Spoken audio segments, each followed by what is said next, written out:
Good everyone, on today's video today we have a review on the Romanian HS-129 B-2. This is a premium in the Italian tech tree coming in at 1,360 golden eagles. And as per usual, do I think it's worth it? That's a hard question to answer really. Now, I have a personal bond with the HS-129s. I always have fun whenever I fly these things, but that's me. I play my ducks very differently to how some people do, and I think only Harry is the one who loves to go fighter mode in Quackers. But this is an aircraft that is very, shall we say, like play style differentiated. Like you may like it if you play it as a ground pounder, you may not like it if you play it as a fighter, or you may like playing it as a fighter and you may like playing it as a ground pounder, etc. It's all down to your play style. And to suggest this is a premium is really difficult because I don't know what a person's playstyle will be. And the Duck can do both heavy fighter duty if needed, and it can ground pound quite effectively. And it's a real trouble to just say, yes, it's worth it, or I think it's worth it on a discount, when there is a premium which is almost the same price at 1300 Golden Eagles, and is arguably better for most players. Which premium is that? Well, that's a simple answer. The Italian Spitfire. And if you're more of a fan of twin-engine proper heavy fighters, there is the 110 G4 as well for just 1450. Now, of course, with the Duck sitting at 1,360, it's pretty much slap bang in the middle of these three aircraft. Well, in between the three, because you have the Spitfire, then the Duck, then the 110. And whilst the Duck is very good at doing what it can do, it's when you meet an experienced player who actually knows how to counter this thing. And as a result, because I've been seeing far more of these lately, although this replay I'm going to show you today will not demonstrate that. Um, all I will say is, if you have a playstyle which is very similar to mine, which I'm going to demonstrate in the dark, obviously in this battle I had the 30 on, so it's a bit not, well, it's not really what I would say is a good example, because if you're going to go fighter mode, do not put the 30mm on. I'll go over the external weapons and what they differentiate between anyway. But it's really down to your playstyle. If you are a player that is more of a ground pounding sort of type, get it on the discount. Get the single discount and you'll absolutely have a blast. However, if you like to muck around and you've not got this thing in the collection yet, but you do have the Italian Spitfire, I'd still suggest waiting for a sale. This is purely because I don't think the Duck is worth it at full price, in my personal opinion. It is a fun aircraft, but the problem is that, in my personal opinion, even though the Spitfire has been nerfed recently with its Hispano cannon, it is still arguably a more capable premium in the long haul than the HS-129. That's not to say this thing is bad in its job. It is a very good aircraft at its job. It's just, it's very situational when it can do its job.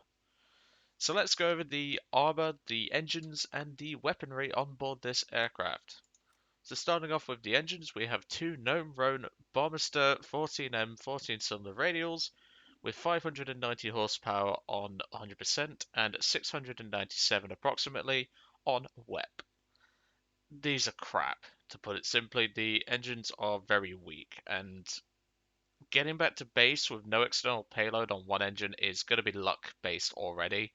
And if you've got the 30 or the 37mm on, yeah, good luck, because I've never made it back to base with that. And flying back to 1A and, well, flying back to base, sorry, I slipped my tongue there. Um, on one engine is a challenge even with no external payload, and it is going to be difficult. It's all about managing your airspeed, managing your flight path, and making sure you do not stall. If you stall, you're done. Let's put it that way. And of course, the reason why the engines are so crap is because we also have quite a bit of armor on board.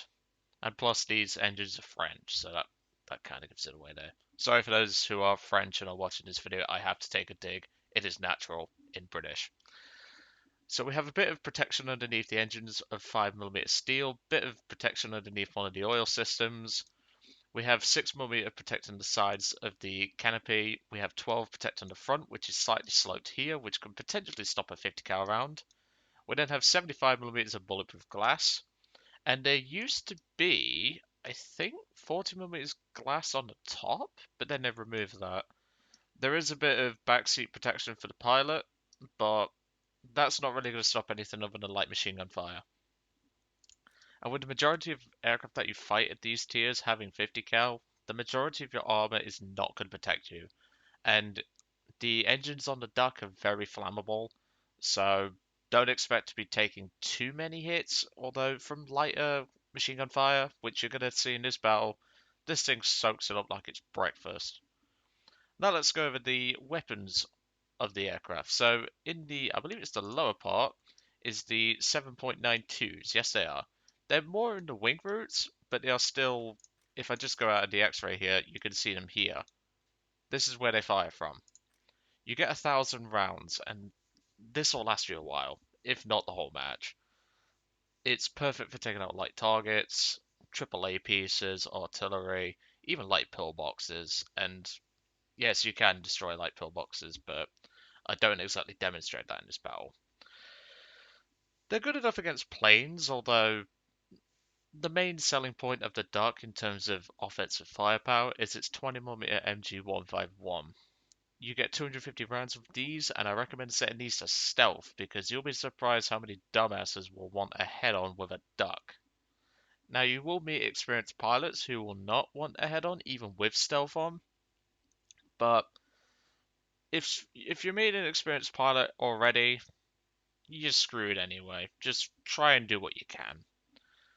And in terms of external payload, what this thing can carry, you have three choices. You have a 37mm BK 3.7 cannon. If you've used the Ju-87 G2, this should be familiar territory, as well as those who use the BF-110 G2, and I believe the G4 can carry it as well.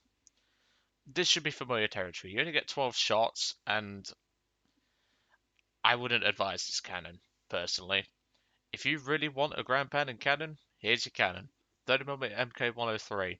Serves as both an anti-aircraft cannon, because it can load all the air targets, and its HVAP ammo can pen 95mm of armor, more than capable of popping targets. You then, of course, have a selection of bombs, with the 50kg bombs being the only option, unfortunately. I think the Duck could carry more IRL, but I'm afraid that's not been in game for years now.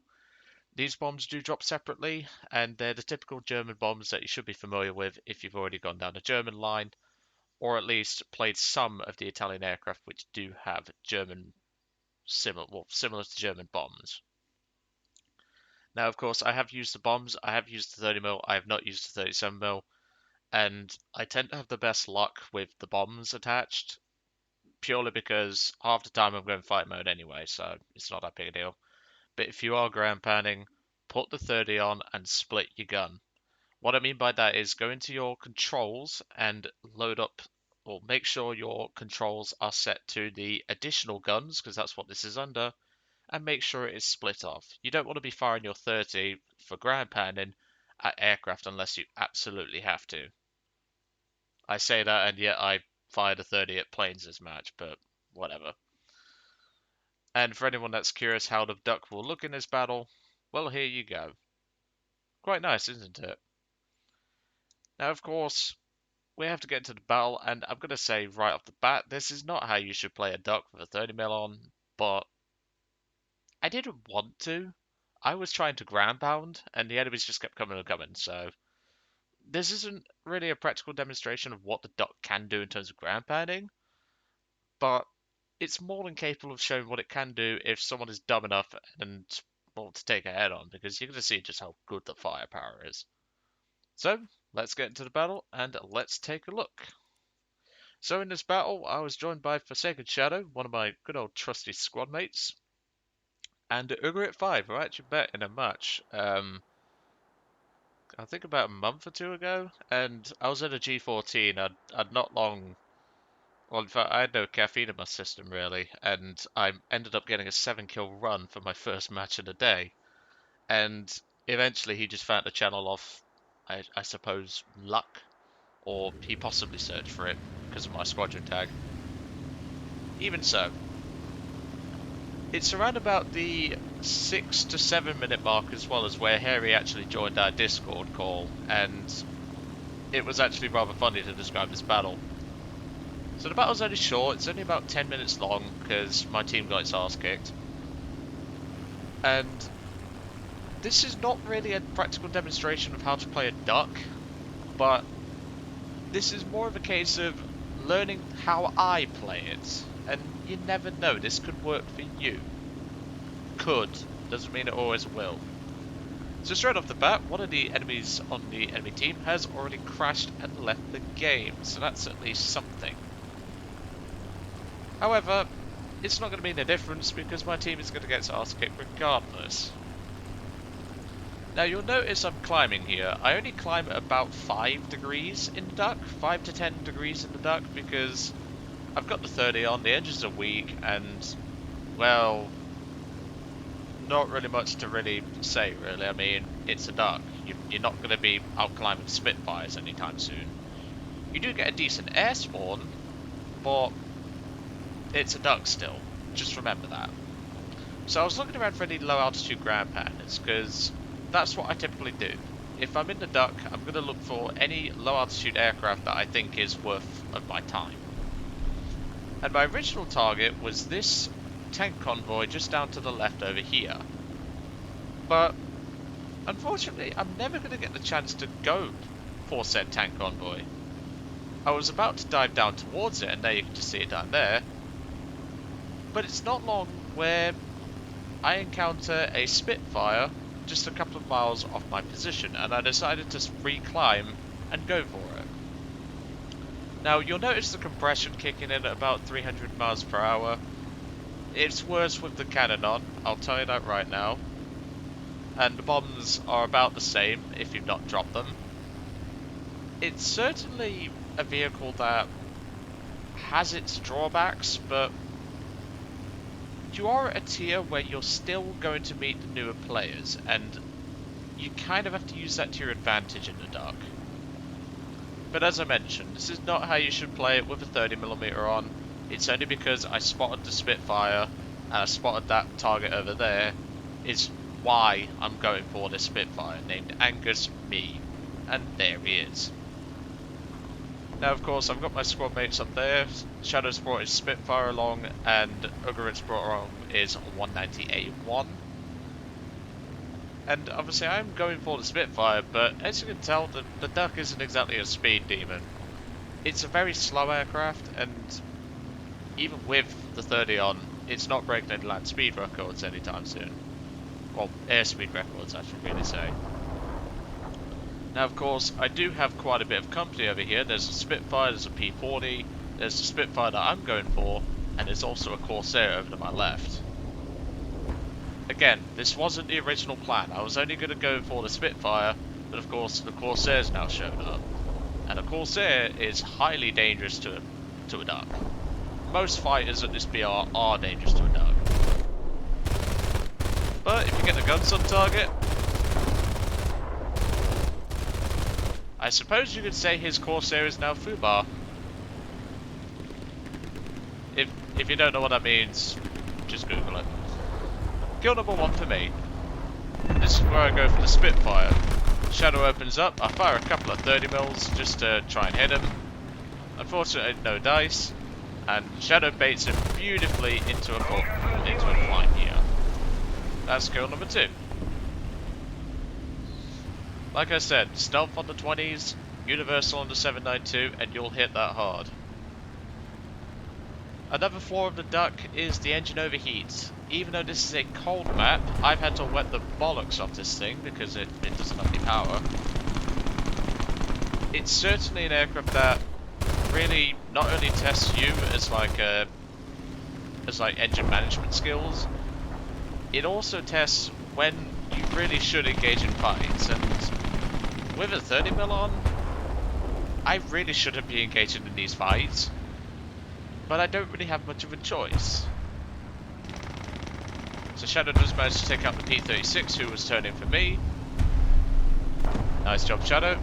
But unfortunately, shall we say, my situation isn't about to get any better anytime soon. So in front of us we have a P-40E TD, the Twitch drop variant, who decides to head on is a good idea. That's going to be kill number 3. And the Spitfire flies right in front of the 30mm and the 20mm and gets gutted for my 4th kill. I know it says 3 there, but the P-40 is going to go down any second now and give me my 4th. Unfortunately, Ugarit's been taken out of the battle, his engine has actually failed, most of our team is already dead, there's my 4th kill, and now Shadow and me are about to have a very bad day at the office because we have a Bowfighter, a P-400 and a Spitfire coming down for us. And there really isn't much we can do about it. They have the altitude advantage, they have the better planes, and Shadow's damaged, so that doesn't really help us in this situation. Now, of course, one of the Spitfires, and I believe one of the Bowfighters, is actually going to pick me as a bitch in a minute. My original plan was to try and make my way over to the ground targets near the tank convoy over to the far right, but unfortunately, this is not going to happen. And as a result, the P-400 is now picking me as his target. There's not really a lot I can do here. I'm trying to force him to commit to the dive and crash, but he's not that dumb. I mean, I thought I was going to get a shot here, but unfortunately I didn't. I fired a couple of 30mm rounds, and there's seriously nothing we can do. Shadow's engine has just died to the Spitfire, the 109E1's been shot down, and so no, he's back at base repairing. I do apologize for that mistake. And Doge 40967 has RTB'd and has contributed nothing to the battle this entire time, so you can guess how this is going to end. So at this point, I just decided, right, banzai charge, here we go. I blow the Bowfighter to bits, but unfortunately, the Spitfire pilot, he knows what he's doing. And this is where it gets hilarious. So bear in mind, I've got 3 aircraft going for me. I'm trying to throw the duck around, and obviously I knew Shadow was dead at this point. But with all the 30 cal fire, the duck can take a beating. But once the 50s and the 20s start going, which the Bowfighter is about to demonstrate, not a lot you can do. And that's the fire from the Spitfire. The Bowfighter gave a hand with that, and that's me gone. What the hell's going wrong with the camera there? I do apologise for that. The camera is sometimes very buggy, and as you can see, it's very, very buggy. So yeah, in conclusion, it is an aircraft that I would not personally advise if you're not really the sort of pilot to muck around like I would be. And in conclusion, if you need a premium, get the 110 or the Spitfire. But if you're someone who prefers a little bit of mucking around and you've got a similar playstyle to me, I'd try the Duck, but get it on a discount. But anyway, I'm going to let you guys off. I hope you enjoyed today's video on the HS-129 B-2 from Romania, and I will catch you all on the next one.